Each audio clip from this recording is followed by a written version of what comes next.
Espacio en Blanco, en Radio Nacional de España, con Miguel Blanco. 3 y 6, 2 y 6 en las Islas Canarias. Casi nos queda una hora llena de contenidos todavía. Los saludos a todos los que nos descargáis a lo largo de la semana. Más de 100.000 descargas según la última contabilización que hemos hecho. Buenas madrugadas a los que estáis todavía en directo aquí en Radio 1 y Radio 5. Y saludos a todos los que en cualquier parte del mundo, sabemos en montones de lugares del planeta, estáis siguiendo la radio online, este espacio en blanco, cosa que nos gusta mucho.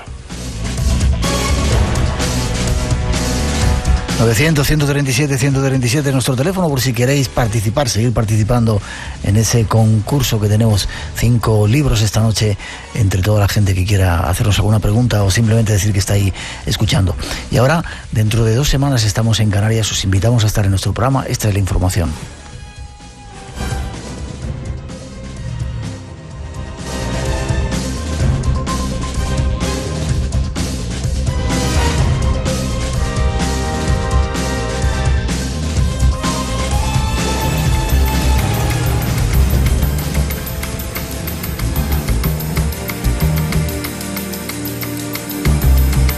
Canarias nos espera, hay una gran cita para dentro de muy poco tiempo, yo creo que es segundo fin de semana de junio, creo que es, con un montón de personajes. Ulises Acosta es el organizador de ese segundo Congreso del Misterio. Hasta Las Palmas de Gran Canaria nos vamos. Buenas noches, don Ulises. Buenas noches, Miguel, ¿qué tal? ¿Cómo está usted? Pues muy bien, pensando ya que dentro de 2 sábados estás aquí haciendo el programa. Yo ya tengo el billete, para ir. Y dentro de 2 sábados estaremos allí, sí señor, haciendo el programa por la noche. ¿Dónde va a ser el programa? El programa va a ser en el mismo sitio donde vamos a hacer el congreso, en el Teatro Juan Ramón Jiménez de Telde. Teatro Juan Ramón Jiménez de Telde, con entrada gratuita para todas las personas. A partir de la 1 hora canaria haremos en directo un programa súper increíble con gran parte de los asistentes a ese congreso.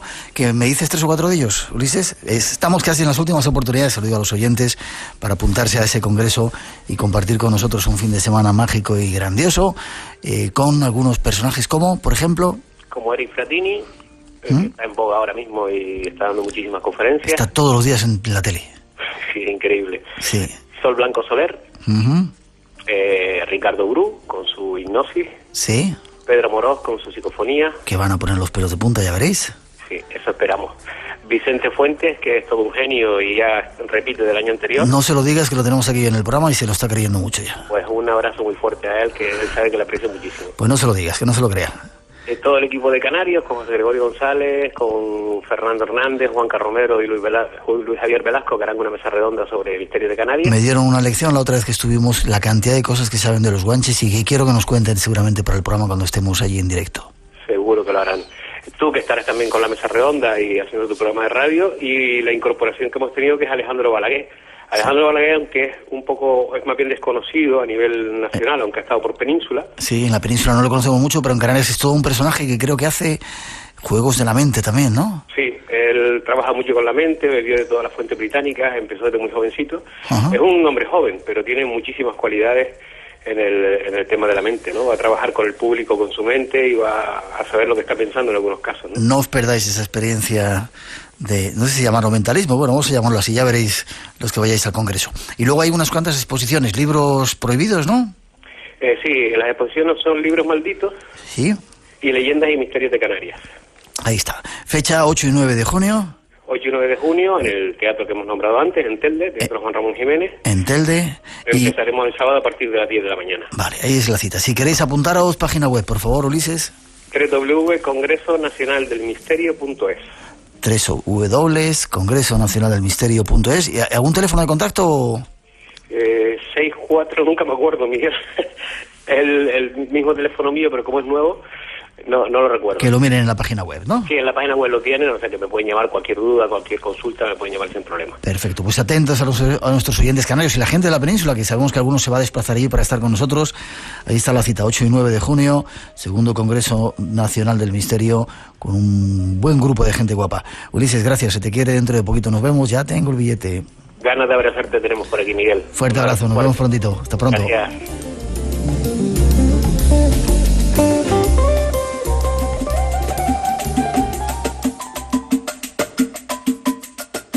Dentro de poco van a venir, estamos anunciando para este final de, bueno, la primavera y principios de verano, personajes increíbles que están en los primeros puestos en este mundo del misterio.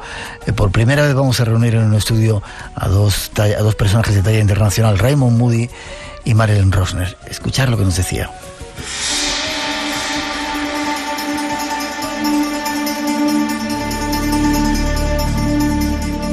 Marilyn, ¿quiénes son los otros?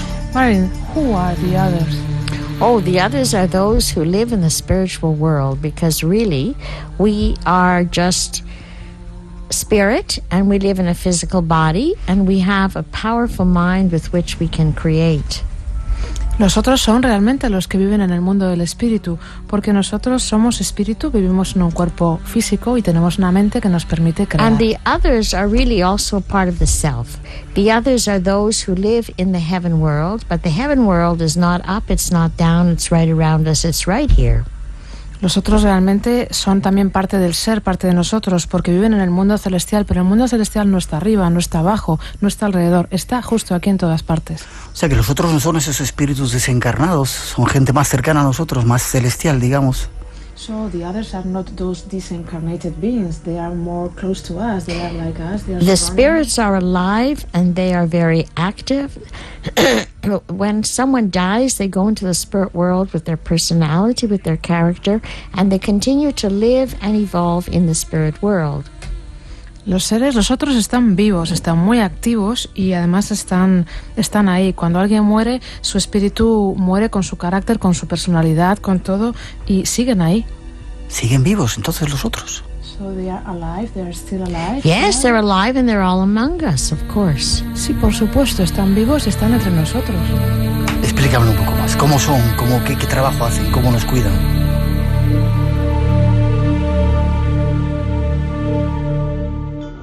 Ahí fuera hay todo un universo desconocido esperándote. Ven con nosotros a descubrirlo. Los fines de semana, de 2 a 4, en la madrugada del sábado, Espacio en Blanco, en Radio Nacional, con Miguel Blanco. Conecta con nosotros. El misterio te espera.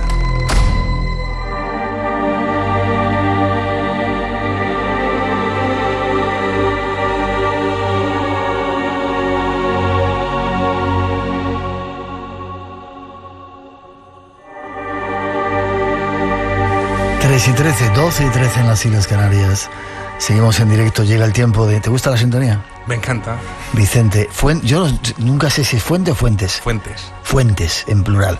Vicente Fuentes, ingeniero bioquímico, ingeniero técnico industrial, de química industrial. De química industrial. Colaborador del Espacio en Blanco desde hace una temporada, experto en círculos de las cosechas y de repente últimamente estás derivando ovnis y otro tipo de cosas, ¿no? Efectivamente, creo que es importante especializarse en otro tipo de eventos, de incidentes y de expedientes X. Creo que para entender los fenómenos que yo normalmente estudio tengo que tocar todas las tipologías de misterios que existen. Y me estoy encontrando cosas impresionantes realmente. Hoy vamos a hablar de una de ellas, ¿no? Así es. Director de una página web que se llama ufopolis.net. Eso es. Y vas a estar en televisión el miércoles en el programa que nos han llamado para hablar de... Creo que sí, de momento creo que sí. No estoy seguro, me tienen que confirmar. Bueno, ¿a qué hora era? Creo que es a las 7:30. ¿Hablemos de? ¿O cómo no es que nos somos? Me parece que se llama Tenemos que hablar, que es una frase bastante lapidaria, ¿no? Disculpar, compañeros de televisión, que no sepamos, a esas horas no estamos viendo la televisión, pero si queréis conocer a Vicente Fuentes, ahí estará. El caso ¿cómo se llama esto? Diatlov. Así es. Un caso ruso. Sí. Cuéntanos, mira, ¿qué ocurre? ¿Qué pasa ahí? Mira, yo quiero que la gente, cuando escuche este cachito de programa, nos acompañe en el viaje que vamos a hacer a través de la máquina del tiempo hasta el año 1959. Y me gustaría que en este caso, que es una expedición de 9 montañistas, que van a los Montes Urales. No te acerques tanto al micrófono, me dice María José Cascante, que nuestra técnico está controlando el sonido ahora. Vale, son 9 alpinistas y quiero que cada uno de los oyentes se considere como el alpinista número 10. ¿Vale? Eso es lo que sería estupendo. Todo comienza en los primeros días del año. En el año 1959, un señor que se llama Igor Diatlov, que es un estudiante de 23 años, este señor vive en el norte de Sverdlovsk en Rusia, la antigua Unión Soviética, y resulta que bueno, pues es una persona bastante emprendedora y organiza una excursión a una zona de los Urales, pues básicamente para entrenar para hacer cumbre en picos que sean más difíciles, ¿no? Entonces, bueno, organiza una expedición de 10 personas, son 3 ingenieros y 7 estudiantes. De esos 3 ingenieros y 7 estudiantes, 8 son hombres y 2 son mujeres. Bueno, entonces, ¿qué es lo que ocurre? Bueno, Eran gente que ya estaba acostumbrada. Efectivamente, eso es. Son personas que son de buenas familias, son deportistas y son además personas equilibradas y bueno, pues expertas en lo que son marchas de montaña en condiciones extremas. Y inicia la expedición. Eso es.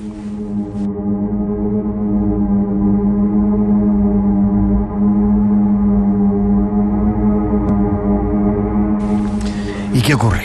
Bien, entonces tenemos que plantarnos en el día 28 de enero del 59. Este grupo de 10 personas coge un tren hacia Ibdel y, bueno, esto es el centro de Sverdlovsk, y bueno, pues desde ahí cogen un camión hacia Vizay, que es lo que podríamos considerar el último emplazamiento de seres humanos en la zona. Ya en esa ciudad de Vizay ya hay lugareños que les dicen: oye, vamos a ver, ¿dónde vais? Y ellos dicen: bueno, nosotros tenemos el objetivo de llegar al monte Otorten. El monte Otorten, pues realmente para la tribu indígena que vivía aquí... El monte de los muertos. Efectivamente, es la montaña de los muertos. No deberíais de ir para allá. Por lo menos toda la tradición de antiguas expediciones pasaron muertes extrañas. No deberíais de ir allí. Pero ellos, bueno, no creen en nada de esto, no son religiosos y bueno, de hecho son ateos. De la Unión Soviética la mayor parte de la población no creía en ninguna religión. Y bueno, pues cogen y inician la marcha. No sé, Vicente, si has dicho serán gente joven, ¿no? Sí, son gente joven, son estudiantes de ingeniería del Instituto Politécnico Ural, o sea, es decir, de los Urales. Son personas inteligentes, deportistas y jóvenes. Eso es. Bien, entonces, bueno, el grupo inicia una marcha de 3 días, desde el 28 de enero hasta el día 31 de enero. Y claro, impacta muchísimo ver las fotografías que pudieron luego rescatarse, porque ves que son personas que están felices, que no tienen ni idea de lo que les va a pasar más adelante. Les ves que están relajados, que tienen pues escenas de compañerismo, están completamente relajados y están disfrutando de lo que están haciendo, ¿no? Son alpinistas que disfrutan con lo que hacen. Bien, entonces la idea que tenían era, pues tenían previsto cruzar el paso, que luego posteriormente se llamó Diatlov, por lo que les ocurrió a estos alpinistas. Tenían pensado llegar al puerto de montaña y pues atravesarlo y a través del otro lado de la montaña llegar a una localidad, y ahí tenían que mandar un telegrama a sus familias, tenían que mandar un telegrama al instituto diciendo: bueno, oye, que hemos llegado bien, ¿no? ¿Qué es lo que pasó? Cuando estaban a 10 kilómetros de la cumbre, pues resulta que se levantó una ventisca, una gigantesca tormenta de hielo y nieve. Y entonces este grupo, pues se desorienta y empiezan a virar hacia el oeste. Siguen avanzando unos kilómetros y de repente se dan cuenta de que se han perdido. Entonces dicen: bueno, vamos a ver, con las condiciones que tenemos ahora mismo no podemos avanzar. Hacía mucho frío, supongo. Hacía muchísimo frío, estamos hablando de unos 20 grados bajo cero, incluso 30 grados bajo cero. ¿Qué hacemos? Bueno, pues cogieron entre todos y decidieron acampar allí. Era una superficie llana, bastante llana para lo que es una montaña, y dijeron: vamos a acampar aquí. Entonces, bueno, les ves que incluso llegan a sacar fotografías de cuando están pues montando las tiendas y tal. Bien, ¿qué es lo que ocurre? Acampan aquella noche y ocurre algo extraordinario, algo que les hace salir de las tiendas y que cambiaría su vida para siempre.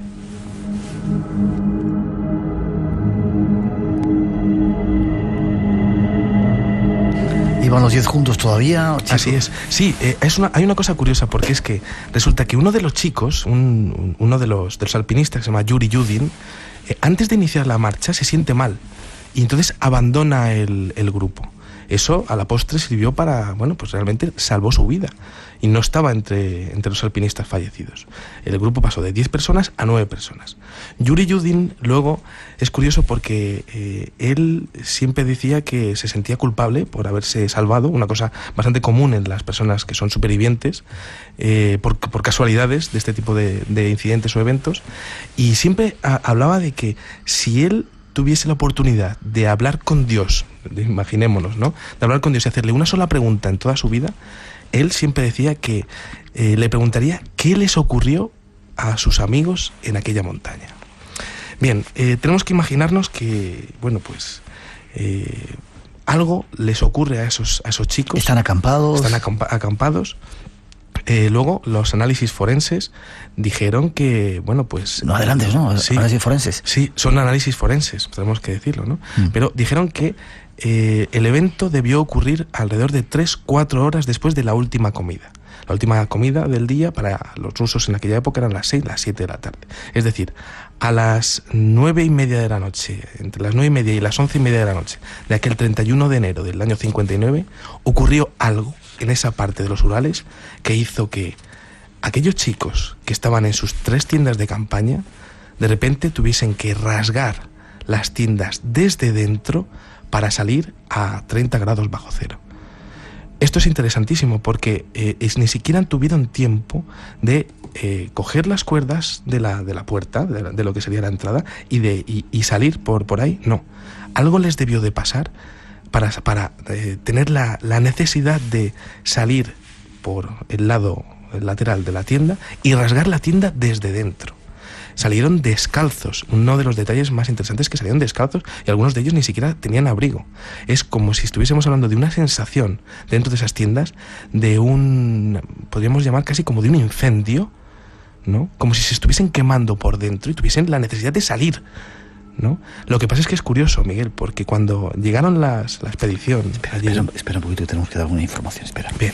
Yo no he hecho más que periodismo.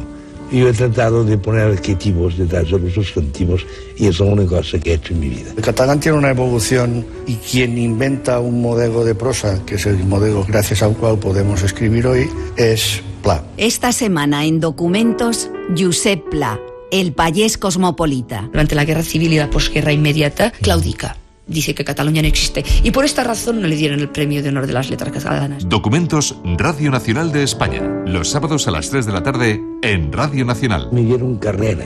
Yo hubiera tenido que ser un payés.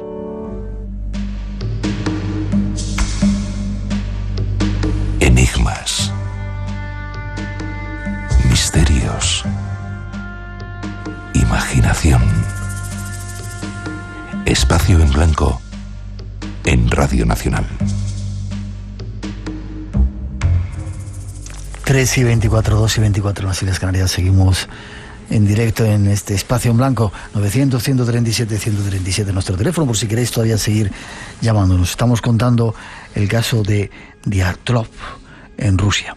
9 excursionistas, uno de ellos ya había abandonado la expedición, se quedan en ese campamento. ¿Y qué ocurre? Nos has dejado ahí a medio contar. Sí, de repente algo ocurre, algo extraordinario que hace que los chicos tengan que salir de las tiendas. Un oso, un bicho. No se cree que pueda ser un animal, porque aquellos chicos estaban armados, es decir, llevaban fusiles, llevaban por lo menos un fusil y llevaban varios cuchillos. Podían haberse defendido de una manada de lobos o de un ataque de osos, ¿no? Además, hubieran intentado protegerse entre ellos, no saliendo de las tiendas de alguna manera. De hecho, luego las tiendas se ve que no estaban destrozadas, no hubo una interacción externa. El problema que tenían las tiendas era interno, es decir, la habían rasgado desde dentro. Esto se dio cuenta una funcionaria del sistema de juzgados, ¿no?, del sistema jurídico de allí de Sverdlovsk, cuando estuvieron estudiando el caso, ¿no? Entonces, bueno, es interesantísimo esto, ¿no? Porque, las familias, al llegar al día 20 al llegar al 20 de febrero, organizan una expedición. Ellos tenían que haber vuelto el día 11 de febrero, ¿no? La fecha tenían que haber mandado por lo menos el telegrama el día 12, ¿no? Y ya el día 20 las familias y los familiares y los amigos dicen, bueno, algo ha pasado, vamos a organizar un grupo de salvamiento. Entonces, bueno, A ese grupo de salvamento se une el ejército ruso y la policía.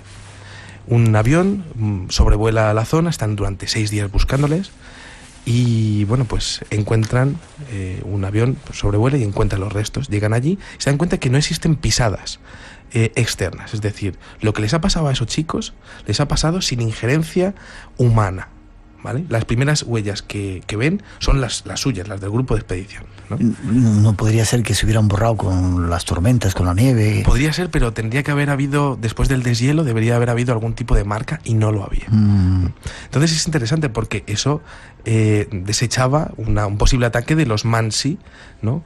Que estaban supuestamente en terreno sagrado, terreno prohibido, ¿no? Mira que es curioso que los Mansi a ese pico, Otorten, lo llamaban de una manera, para ellos lo que significaba Otorten era no vayas allí jamás.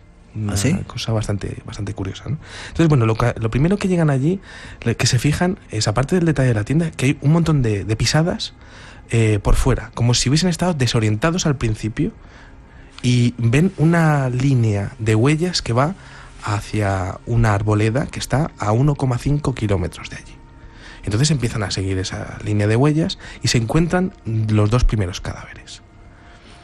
Esos 2 primeros cadáveres tenían unas circunstancias, tenían unas características que eran extraordinarias, de expediente X. ¿Por ejemplo? ¿Qué es lo que les ocurría? Tenían hematomas, golpes muy fuertes, tenían los dedos desollados, es decir, como si hubiesen estado intentando trepar a uno de los árboles. Y es curioso porque, sea lo que fuera lo que estuviese pasando en aquellas tiendas, ellos no podían volver allí. Y sea lo que fuera lo que estuviese pasando en aquella situación, aquellos chicos, aquellos 2, por lo menos los dos primeros que encontraron, no se pudieron mover mucho más de donde estaba su posición. Porque no intentaron huir, sino que intentaron trepar, como si estuviesen huyendo de algo que estuviese muy cercano a ellos. Subirse a un árbol querían, ¿no? Efectivamente. Tenían las capas de las epidermis de los dedos desollados, esas epidermis luego se vieron en los árboles.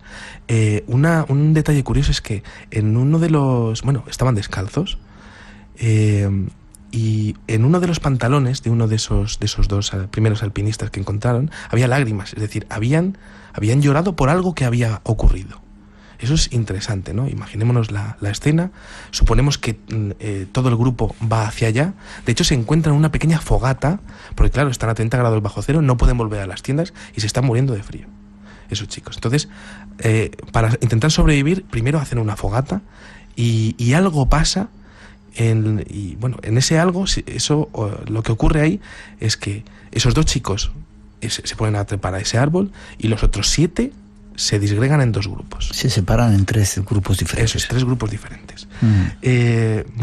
Podemos entender que eso no es muy lógico, pero en los episodios de histeria colectiva, normalmente los grupos se desorientan y no se organizan, y estos 9 chicos, sí que se orientan, se reúnen en el mismo grupo, intentan sobrevivir. Podemos entender que hacer una fogata a 30 grados bajo cero, lo difícil que puede ser, ¿no? Hay algunas personas que piensan, algunos investigadores que piensan que intentaron romper algunas ramas subiéndose al árbol, ¿no? Y tenían tantos hematomas y tantos traumatismos internos porque se cayeron de esas ramas. Entonces, claro, eso es curioso, porque ¿por qué no fueron a otras ramas de otros árboles? Porque no podían moverse de aquella situación. No podían moverse de ese entorno de prácticamente 5 metros alrededor de ese pico. ¿Se encontraron más restos, más cadáveres? Así es. Encontraron, claro, los investigadores poco después encontraron otros 3 cadáveres. Estos 3 cadáveres estaban entre el pino, que acabamos de decir, donde están los 2 primeros, y las tiendas, a 300 metros, 480 y 600 metros. Es decir, fueron saliendo uno por uno. Y lo tuvieron que hacer por algo, ¿no? Es decir, tuvieron que esquivar algo y fueron huyendo uno por uno, ¿no? Volvían a las tiendas. Es interesantísimo porque los que aparecen, uno de ellos es Igor Dyatlov, que es el jefe de la expedición. Este Igor Dyatlov presenta, esos 3 cadáveres presentan parálisis, es una cosa curiosa. Esos 3 cadáveres presentan características de radiación, es decir, parece que tienen la piel más anaranjada y tienen rasgos faciales como envejecidos y tienen también como el pelo como gris ceniza. Es una cosa curiosa que se ve es que Igor Dyatlov tiene una posición como de defensa. Está como con el brazo levantado, con el puño cerrado, intentando taparse protegiéndose la cara. protegiéndose la cara de algo. Imaginémonos protegiéndose de la cara de algo que era luminoso o algo que le estaba haciendo daño directamente a la vista o a la cara. Ya. Has contado que se encontraron 5 cadáveres hasta ahora, creo. ¿El resto se encontraron? Sí, se encontraron. Bueno, en estos 3 que estamos hablando, había 2 mujeres, habíamos dicho. Encuentran una de las mujeres, Kolmogorova, con sangre que no era suya y no se pudo determinar de quién era esa sangre. Una cosa bastante curiosa. Luego también encontraron tono de piel grisáceo, tono de pelo grisáceo, tono de piel anaranjado. Y una cosa bastante curiosa es que parece que estaban fulminados. Es decir, fulminados. ¿Qué significa eso? Significa que estaban, con lo que decíamos antes de la parálisis, ¿no? Pero con una posición muy rara, como si se hubiese parado de repente su vida en un segundo, ¿no? Esto es interesantísimo porque algo les debió pasar para que en aquella huida cayesen derribados, y no fue por el frío, aunque ellos luego sí que se pudo determinar que habían muerto por hipotermia. Pero llegó el forense de este caso, ¿no? Un caso de expediente X total, dijo que la muerte por hipotermia les ocurrió porque no podían moverse, algo les estaba impidiendo el movimiento.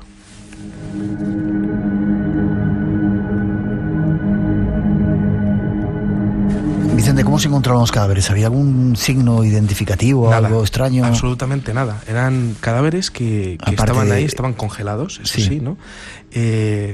Pero había cosas raras porque, se pensó que había habido algún tipo de avalancha, ¿no? Pero luego el Instituto Meteorológico de la zona desechó totalmente. Que hubiera habido aludes. Eso es. Sí estaban tapados por nieve, porque es una zona donde nieva mucho y algunos cadáveres estaban tapados por 4 metros de nieve. 4 metros de nieve. Efectivamente. Y entonces, claro, tuvieron que excavar, ¿no? Y allí estaban congelados, ¿no? Una cosa curiosa fue cuando encontraron al otro grupo que se había separado. Ese grupo se había hecho como una especie de pequeño refugio, como una especie de barranco, me imagino que totalmente desesperados para intentar protegerse del frío o de algo que les estaba ocurriendo. Y es en ese tercer grupo donde está lo más polémico de este caso. Estamos hablando son exactamente 4 personas, ¿no? Los daños más importantes los presenta la mujer, Lyudmila Dubidina. Bueno, a esta mujer tenía le faltaba la lengua, ¿vale? Le faltaba toda la musculatura de la boca y del mentón. Tenía unas fracturas en las costillas. También presentaba el cuello roto. Tenía la cabeza como metida dentro de un pequeño laguito que había, una especie de laguito, como si hubiese intentado bajar la temperatura de su cara a nivel extremo, como si hubiese intentado, ya lo último que hiciese en su vida ya era, de alguna manera, calmar ese quemazón que tenía, ¿no? Es curioso porque Alexander Zoloratev, que estaba con ella, presentaba la misma fractura de costillas que Lyudmila Dubidina. Pero claro, hay que tener en cuenta que ambos tenían complexiones completamente diferentes. El hombre tenía más peso, ¿no? Y tenía más musculatura. Pero es que hay un detalle curiosísimo aquí, que es que la fuerza que tuvo que ejercerse tuvo que ser proporcional a cada cuerpo. Es decir, las lesiones eran simétricas, eran idénticas en un caso y en otro. Qué es decir, sí, eso es una cosa bastante interesante, sí. Te meto un poquito de prisa. ¿Qué pudo haber provocado todo eso? ¿No eran animales? ¿No eran intervenciones externas entre ellos? Sí. No se piensa que fuese algún tipo de alucinación colectiva, no se piensa que fuese ataques de animales porque estaban enterrados los cadáveres. Es una cosa interesante que se puede ver aquí, es que a algunos de los cadáveres de este tercer grupo les faltaban las cejas, le faltaban los ojos, y les faltaban también partes del cráneo. Algunos de ellos tenían fracturas de cráneo, es decir, como si hubiesen tenido algún tipo de episodio de falta de visión y se hubiesen estado golpeando prácticamente con todos los árboles del bosque, ¿no? Al final se habrían reunido allí y habrían muerto por hipotermia. En este caso, de los últimos 3 murieron por las fracturas y por las hemorragias internas que tuvieron, ataques al corazón incluido. ¿Qué pudo ocurrir. Provocar eso, sí. Provocar eso. Pues resulta que había otro grupo de excursionistas, ajeno a toda esta expedición, que estaba 50 kilómetros al sur del ahora llamado Paso Dyatlov. Y es curioso porque aquellos excursionistas explicaron a las autoridades que pudieron ver pequeñas esferas lumínicas de color anaranjado que se estaban moviendo justo en la zona donde estaban ocurriendo los incidentes del Paso Dyatlov.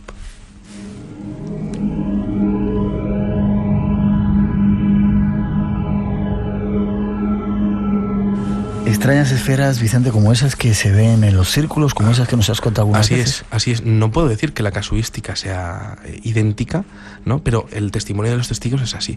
La investigación del caso fue apasionante, porque las autoridades rusas llegaron a la conclusión de que la fuerza que había matado a aquellos chicos, en el informe pone claramente la fuerza de tipo desconocido.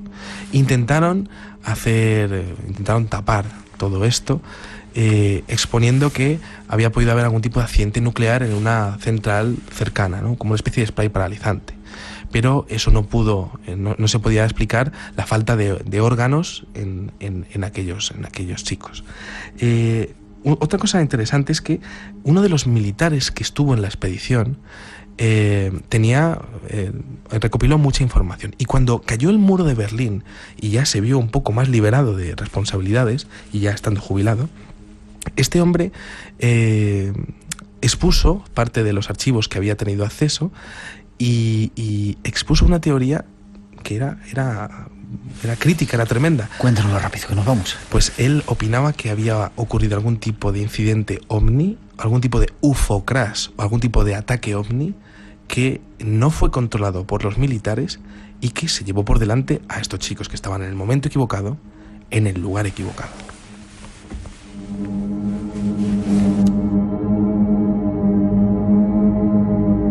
Es decir que los ovnis no son tan buenos como parecen, que de vez en cuando vienen a... Vamos a ver, Miguel, es que dentro de la casuística ovni existen algunos casos que son realmente tremendos.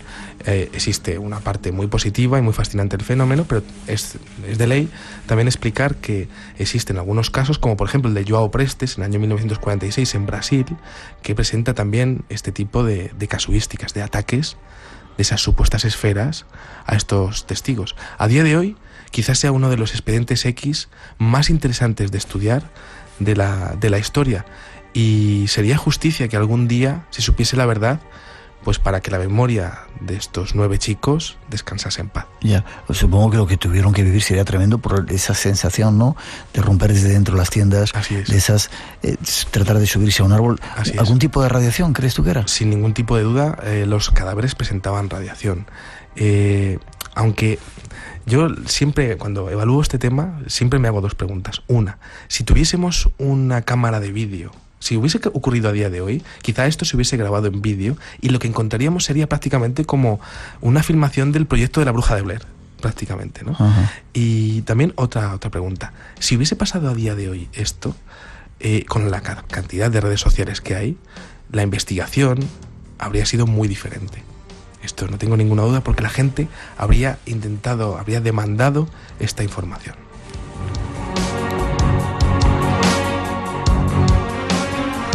Vicente, gracias. No sé si tienes algo más que añadir. Vives fuera de Madrid, ten cuidado ahora cuando vayas a casa. Sí, claro. No te vayas a encontrar extrañas cosas en el cielo. Y de vez en cuando los que habláis de ovnis decís que son buenos, pero hay que tener cuidado con esas extrañas luces. Bueno, yo creo que... Y por la zona donde tú vives, sí, se ven muchas. Sí, es cierto. Lo digo porque yo también estoy por allí y las he visto. Yo creo que en el fenómeno ovni hay una gran casuística para casos aparentemente positivos de contacto, sí, ¿no? Y otra parte que es más difícil de explicar, porque nos sitúa en un peldaño de la pirámide alimenticia que no es el más alto. Ya. Nunca he contado esto, pero te lo voy a contar. Volvía de la emisora hacia ese lugar donde tú estás, zona norte de Madrid, y a las 5 de la mañana habíamos terminado el programa. De repente veo una luz muy extraña en un camino, ¿no?, frente a mí. Yo cambié las luces del coche de la larga y aquella luz contestó. No era un avión, estaba parado justo enfrente de mí. Comenzó muy lentamente a moverse hacia el sur, Yo bajé corriendo con el coche para ver si la podía pillar, y cuando llegué al campo donde yo estaba, justo enfrente donde tú vives, mis padres se habían levantado porque dijeron: la casa se ha iluminado toda de una luz que venía del cielo y no sabemos lo que era. Al día siguiente dijeron que habían visto ovnis en la zona norte de Madrid. Así que ten cuidado esta noche. Página web, forma de contacto. Bueno, pues ufopolis.net, ahí pueden acceder a las fotografías del caso. Realmente lo que más impresiona quizás sea ver a esas personas que estaban en un momento feliz de su vida y que realmente se enfrentaron a un incidente de dimensiones colosales y no explicable por la ciencia. Gracias, Vicente, nos vemos prontito. Nos vemos en Canarias, si no antes, ¿vale? Allí estaremos. Gracias.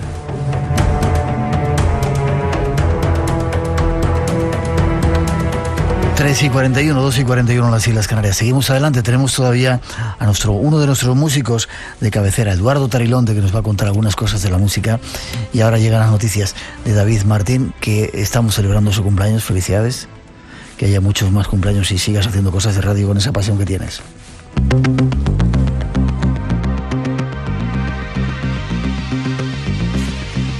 La primera noticia de la semana tiene acento español y llega desde Egipto. Una misión arqueológica en la antigua ciudad de Oxirring ha logrado hallar una esfinge y restos de lo que parece un pozo, así como un completo depósito de peces momificados. La investigación la están realizando expertos de la Sociedad Catalana de Egiptología y de la Universidad de Barcelona. La datación del hallazgo permite situarlo entre el siglo VII a.C. y la época de la conquista de Alejandro Magno. En este tiempo era común venerar animales momificados, pero hasta ahora no se tenían noticias de que esta práctica se hubiera realizado también con peces. Además, se ha localizado un pozo de más de 4 metros que pudo utilizarse para controlar las crecidas del Nilo. En cuanto a la esfinge, de piedra caliza, mide 1,5 metros de largo y se cree que data de la 26ª dinastía. A diario continúan apareciendo restos, por lo que tendremos que estar muy pendientes a las noticias que lleguen desde esta zona de Egipto.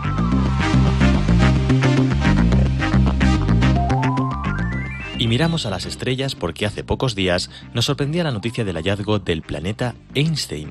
Así al menos es como se ha bautizado extraoficialmente a Kepler 76b, el primer astro descubierto gracias a la teoría de la relatividad de Albert Einstein.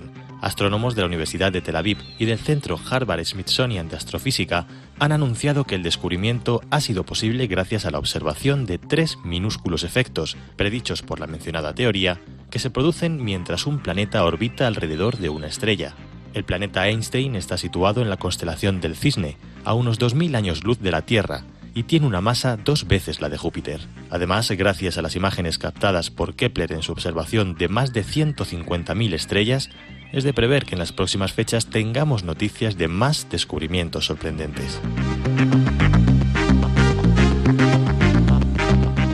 Si hace meses un grupo de investigadores de la UNED y la Universidad de Oxford ya adelantaba que los neandertales pasaron por nuestro país hace miles de años, esta semana hemos conocido dónde tuvo lugar el encuentro entre esta especie y el Homo sapiens. Según un estudio realizado en La Huelga, una cueva de picos de Europa, en Asturias, ambas especies convivieron en este lugar hace 40.000 años. Los neandertales desaparecieron hace unos 45.000, pero en el norte de la península perduraron más tiempo, lo que permitió este encuentro. Los expertos han detectado restos atribuidos al hombre moderno entre estratos con materiales producidos por neandertales, lo que ha permitido esclarecer la historia de un lugar único en nuestro país, pero también en el mundo. Y la indignación se ha sentado entre los estudiosos del mundo antiguo ante la noticia de la destrucción de una de las pirámides mayas más importantes de Belice, situada cerca de la frontera con México. Las excavadoras de una constructora han derribado una de las mayores pirámides mayas del norte del país, con el fin de extraer grava para la construcción de carreteras. La destrucción fue detectada la semana pasada, y ahora solo una pequeña parte del centro del montículo permanece en pie. La pirámide de Nomul y su templo tienen una antigüedad de 2.300 años y pertenecen al centro ceremonial más importante de la región. De momento, la policía de Belice está investigando el caso, y es de prever que se presentarán cargos penales contra la empresa responsable.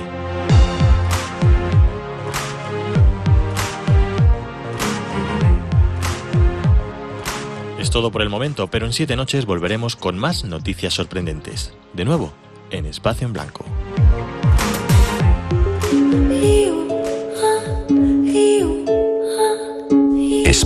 Blanco. Mucho más de lo que puedas imaginar con Miguel Blanco.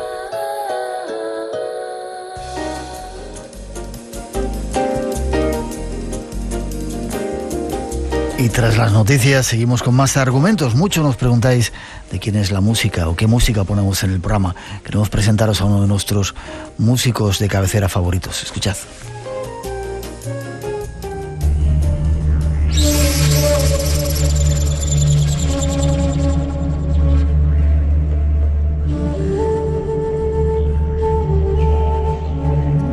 Muchos os preguntáis o os interesáis por la música que suena a veces en el espacio en blanco. Tenemos la fortuna de tener unos cuantos músicos especiales que se ocupan a veces de prepararla. Uno de ellos está con nosotros esta noche, Eduardo Tarilonte. Buenas noches, Eduardo. Hola, Miguel, buenas noches. ¿Cómo estás?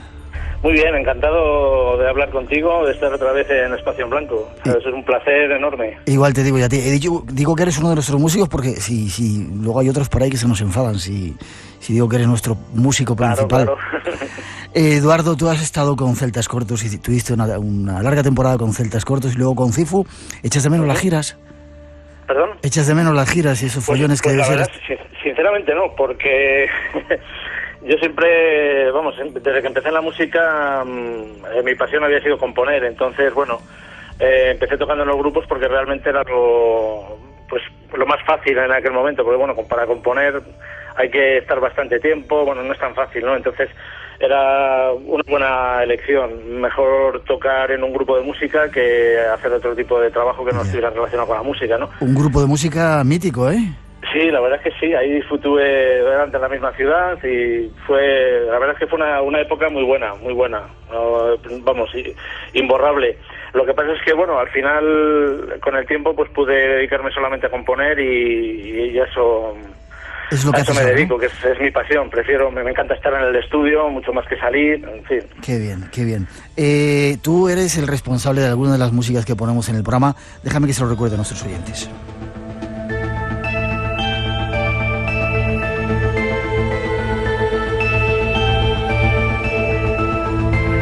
Esto es de Eduardo Tarilonte, ¿verdad? ¿Cómo te puedes poner a crear estas cosas y que salga así de bonito? Pues mira, esta en concreto es curioso porque, bueno, nosotros, si recuerdas, nos conocimos en el 2000, sí. En Valladolid, cuando hiciste el programa en directo. Y bueno, pues después de hablar, yo quería hacer un tema específico para eso, pues para Espacio en Blanco, inspirado en Espacio en Blanco.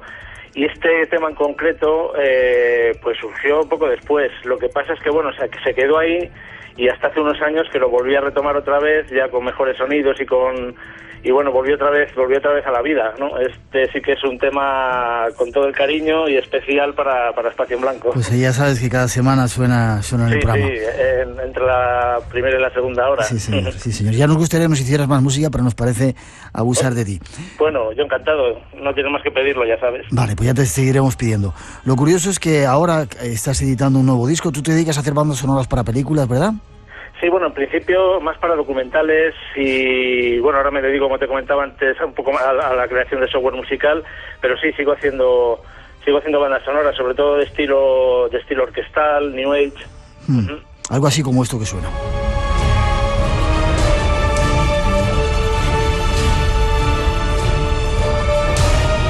Debes de tener una casa muy grande, Eduardo, para tener tantos músicos metidos ahí, ¿no? Que toquen. Bueno, esto lo maravilloso de la tecnología es que lo puedes hacer todo en tu casa. Y lo haces tú solo, ¿no?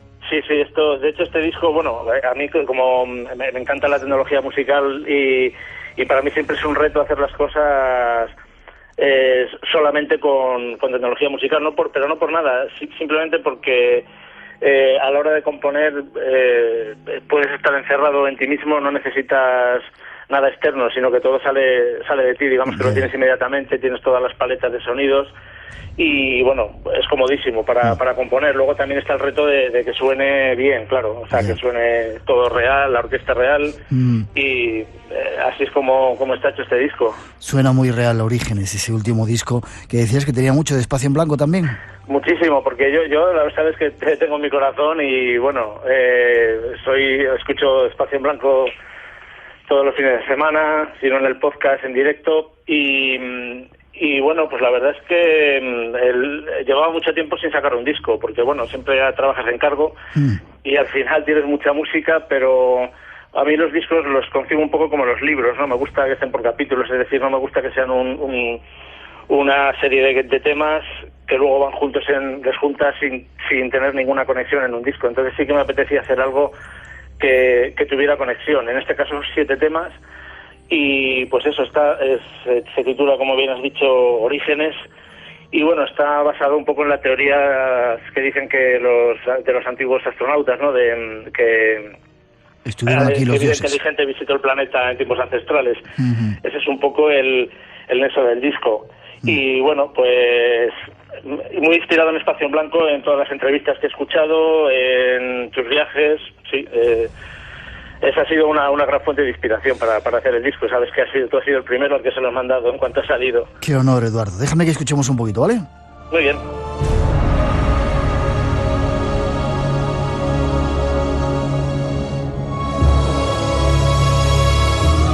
Orígenes, un disco inspirado en esas teorías de que los dioses estuvieron aquí, trabajado por Eduardo Tarilonte, que a pesar de lo que se pueda pensar, tocas muchos instrumentos, ¿no? Yo te he visto ahí con arpas y con cosas increíbles. Sí, bueno, empecé tocando el acordeón, luego los teclados y el arpa celta, aunque cada vez toco menos, pero de vez en cuando, porque cuando compones prácticamente no tocas, ¿no? Pero sí, ahí sigo todavía. Pues ya me apunto, estuviste en una ocasión en uno de nuestros programas que hicimos en directo haciendo una actuación.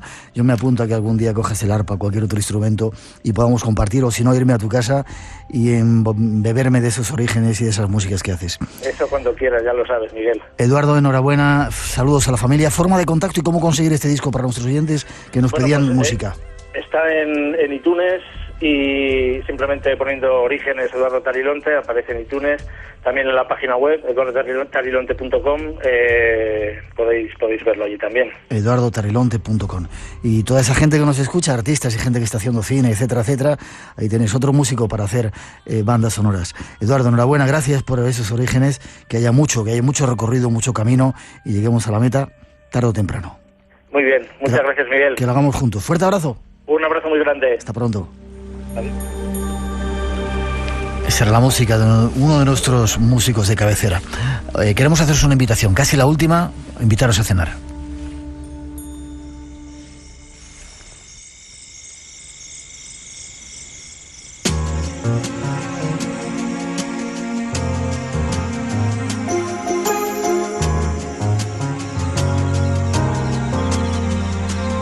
Y vamos a dar una información. Nunca hemos hablado de este tipo de temas en el Espacio en Blanco. Nos vamos hasta Zaragoza para hablar con un oyente, Joan Rosell. Buenas noches, Joan. Hola, buenas madrugadas. No sabes el hambre que tenemos a estas alturas, a estas horas. Sí, bueno, le vamos a dar un toquecillo, al misterio gastronómico. ¿Cómo me gustaría comerme un plato de esos? Déjame que expliquemos. Tú eres un oyente del programa, ¿no? ¿Seguidor? Desde hace muchísimo ya. Sí. Bueno, ¿tienes un restaurante que se llama, cómo? Se llama La Encantaria, estamos en Zaragoza. La Encantaria, en Zaragoza. ¿Y ese nombre? Pues fíjate, el nombre ya es un poco brujeril. Lo dice todo, ¿no? Encantarias que también las puedes encontrar como lavanderas, hilanderas, las que son las donas d'aigua en Cataluña. Eso es, son hadas. ¿Y lleváis mucho tiempo con el restaurante? Sí, pues llevamos 10 años ya. Fíjate, las veces que estaba en Zaragoza yo no sabía de vosotros, si no, no me lo hubiera perdido. No nos hemos hecho mucha propaganda tampoco, ¿eh? Vale, pues vamos a dar a conocer una idea, por lo menos extraña, sugerente y original. Estos señores, a partir del mes de junio ya, van a empezar a dar un menú donde vas a poder comer, ¿cómo era? Caras de Belmez. Cuéntame el menú, a ver. Sí, nos gusta siempre dar un toque, un sentido a la cocina, ¿no? Cada 2 meses hacemos un tipo de jornadas gastronómicas diferentes. Pues, por ejemplo, ahora hicimos unas ateas para Semana Santa. Sí. Muy respetuosas, pero ateas. Y ahora pues me he decidido por hacer unas jornadas gastronómicas sobre el mundo del misterio. ¿Y qué platos vas a dar? Me apasiona. Pues mira, el primer plato me he querido basar, por ejemplo, en el Triángulo de las Bermudas. El segundo plato... Espera, ¿qué contiene el Triángulo de las Bermudas? Pues me he querido buscar un plato típico de las Islas Bermudas. Es el toque que le hemos hecho. Luego damos un poco de explicación sobre el misterio del famoso triángulo. Sí. Bueno, y hemos puesto la sopa de pescado típica de allí. Sí. Es el plato típico de allí. Vamos, y es una sopa con lenguado, con ron. Es una sopa muy curiosa. Vale, segundo plato, bueno, ¿más menú? Sí, seguimos. Aquí me he ambientado en las Encantarias de la Ribagorza. La Ribagorza es una comarca aragonesa. Sí. Y el plato autóctono que hacen allí, hacen embutidos, hacen unos embutidos espectaculares. Y nos hemos hecho una ensalada con longaniza fresca de Graus, que es la capital de la comarca. Qué chulo. ¿Qué más después podemos comer? Hecho muy chulo. Seguimos el misterioso caso de Roswell. ¿Ah, sí? ¿Misterio? Sí, tenía muchas ganas de meter algo ufológico y vamos, me ha parecido muy apropiado. ¿Y con ovnis y todo? Pues claro que sí. Mira, me he hecho un platillo volante muy chulo, muy divertido con hojaldre. Sí. Y bueno, como el caso fue en Nuevo México, pues lo he rellenado con carne con un poco de especia mexicana. Wow, que creo que puede salir bastante chulo y divertido. Tiene que estar explosivo. ¿Y después? Eso es. En cuarto plato, tenemos las caras de Belmez. También las caras de Belmez. Eso es. Nos vamos a comer unas caras de Belmez, no digo más, hechas de solomillo. ¿De solomillo? De solomillo de cerdo. Wow. Va a salir muy rico. Con este plato ya he hecho los primeros experimentos y está muy divertido y muy bien. ¿Y qué más? Y ya terminamos con el postre, que es uno de mis favoritos, que es la Santa Compañía. ¿Y eso cómo está? Aquí lo tengo. Pues bueno, pues es una sorpresa. Está muy bien pensado. Sí. Pues en primer lugar tenemos la cruz, en segundo lugar tenemos el cirio, luego tenemos la procesión y al final el ataúd. Juan, qué hambre, tío. Ya lo veréis, será una sorpresa. Qué hambre, Joan, qué hambre. Sí, pues yo creo que ha salido muy divertido y tenía muchas ganas de hacerla y pienso que no se habían hecho nunca unas jornadas así. Nunca. Se me ocurrieron. Nunca, por eso las estamos anunciando, informando aquí en el Espacio en Blanco de estos misterios de caso Roswell, caras de Belmez, bueno, de estos platos tan increíbles. Espera, que damos una dirección de contacto, ¿vale? Muy bien.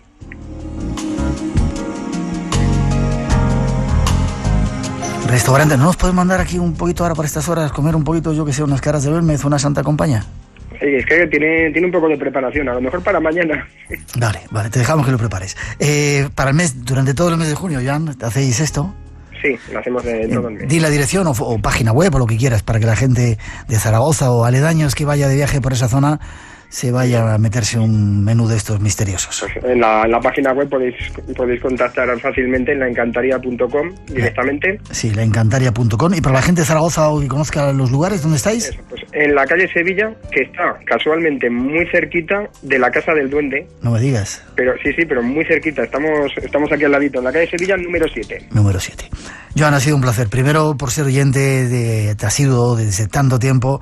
Eso. Y porque te ha inspirado el misterio esto. ¿Me das 5 segunditos para hacerles un regalo a todos los oyentes? Sí. Pues todo el mundo que venga oyente del Espacio en Blanco tendrá una sorpresilla, ¿vale? Vale, así que si os acercáis, decir que sois oyentes del Espacio en Blanco. Joan, un placer. Me encantará ir a degustar, ojalá pueda el mes de junio pegarme un salto para conoceros, darte un abrazo primero, agradecerte eso, la atención durante todo este tiempo y comerme todos esos platos, ¿vale? El de Triángulo de las Bermudas igual te lo dejo. Muchas gracias y felices madrugadas. A ti, fuerte abrazo, suerte. Adiós. Enhorabuena por la idea.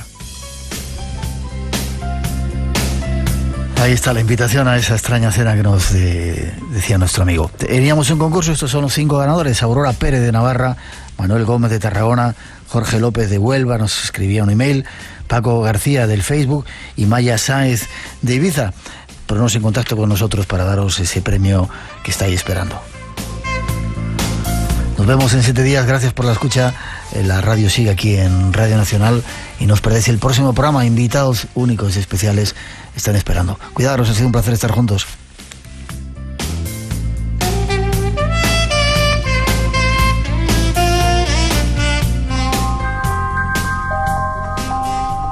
Has escuchado Espacio en Blanco en Radio Nacional de España.